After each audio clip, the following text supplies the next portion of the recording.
How are you? Welcome to Critical Moves of Telesur. From various different aspects, we have focused the analysis of the coronavirus. Today, we're going to be analyzing the situation in those countries that are so-called defenders of democracy, and that's why they are able to criticize other countries like Venezuela. The group of Lima is what we're going to also be analyzing today. Let's begin.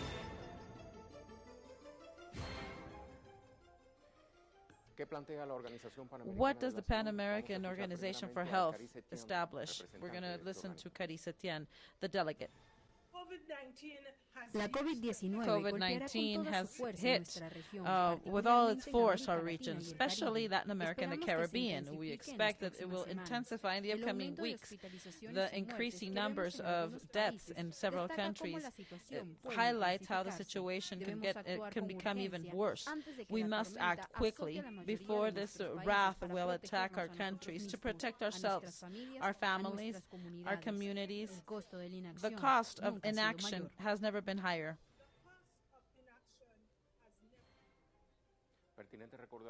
It is important to recall, what does the Pan American Organization Health do? The World Health Organization is an international organism specialized in public health for the Americas. It is led by the United Nations and by the OAS, and it's a part of the World Health Organization, which also makes it part of the United Nations system. Its headquarters is in Washington, D.C., and it was created on December 2nd of 1902 under a different name. It is also part of the Second International Conference of America, and then in 1923 it changed names to Sanitary and Pan American Office. It was up until 1950 when it was recognized as a specialized organism of the Organization of American States, and then it became the Pan American Organization of Health. It works to increase and improve the health of the people of the region, and it works in cooperation with other regions to fight chronic diseases. It also contributes to strengthen sanitary systems and give answers during emergency situation and disaster situation. It represents 52 countries and territories of the region, and what it does is it does the pinpoints of the priorities. It has a vision of being the major catalyst to ensure that the population of America has an optimum health system and contribute to the well-being of the people and their communities.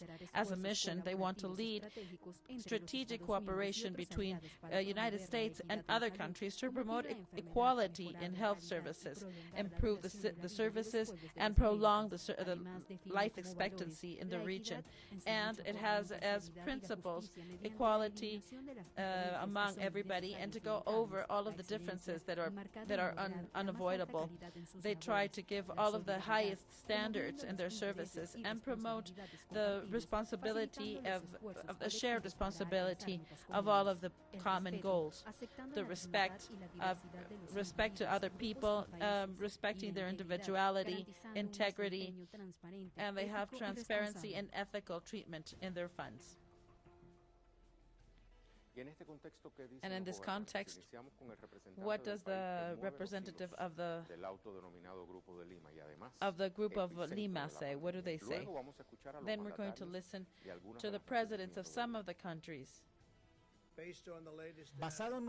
Based on our latest information, our experts agree that we can go to our next front of battles in our war, what we call reopening United States. Our focus describes 3 phases to restore our economic life. We are not opening everything at the same time, but step by step. Some states could open first because they don't have the same number of problems as others. Healthy Americans will be able to work again once the conditions in the fields are possible. We will protect everybody who is at high risk. If the virus comes back in fall, as some scientists think, these standards will ensure that the United States will be working, so then we can stop.